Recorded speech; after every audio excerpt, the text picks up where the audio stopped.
Came to YouTube farm. അപ്പോൾ ഞാൻ ഒരു വീഡിയോ ഇട്ടിട്ടുണ്ടായിരുന്നു മുന്നേ ഞാൻ ചട്ടിച്ചോറ് കഴിക്കുന്നത്. കുറേ നാളുകൾക്ക് ശേഷമാണ് ഞാൻ ഈ ചട്ടിച്ചോറും നമ്മുടെ നാട്ടിലെ ചോറൊക്കെ കഴിക്കുന്നത്.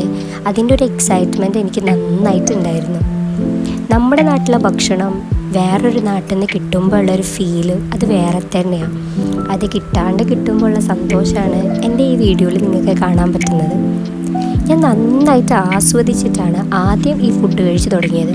പിന്നെ ആക്ച്വലി എനിക്ക് ഇത്ര ക്വാണ്ടിറ്റി ആവശ്യം ഉണ്ടായിരുന്നില്ല.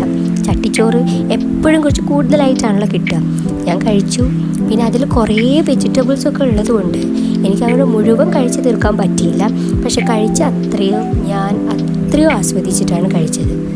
ആദ്യത്തെ ഒരു ഇതെടുത്തപ്പോൾ തന്നെ എനിക്കപ്പോൾ ഉണ്ടായ ഒരു ഫീല്, ഞാൻ കണ്ണടച്ച ഇതിൽ എൻ്റെ കൺമുന്നിലൂടെ എന്തൊക്കെയോ മിന്നി മറിഞ്ഞു പോയിട്ടുണ്ടായിരുന്നു.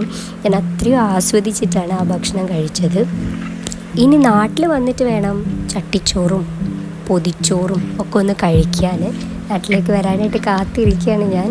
അപ്പോൾ എൻ്റെ വീഡിയോസ് ഇഷ്ടമായാൽ ഒന്ന് ലൈക്ക് ചെയ്യണം, ഷെയർ ചെയ്യണം, സബ്സ്ക്രൈബ് കൂടി ചെയ്തേക്കണേ. എന്നാൽ ബാക്കി വീഡിയോസിൽ നിങ്ങൾക്ക് എന്നെ കാണാം. ഈ വീഡിയോൻ്റെ ഒരു സെക്കൻഡ് ഹാഫിൽ നിങ്ങൾ നോക്കിയാൽ മനസ്സിലാവും ആദ്യം കണ്ട അത്ര സ്പീഡ് ഇല്ല. പിന്നെ സുലൈമാനി ഓർഡർ ചെയ്തു, ഞാൻ അഡ്ജസ്റ്റ് ചെയ്തു. എന്നാലും ബാക്കിയാക്കി എനിക്ക് കഴിക്കാൻ പറ്റിയിട്ടില്ല.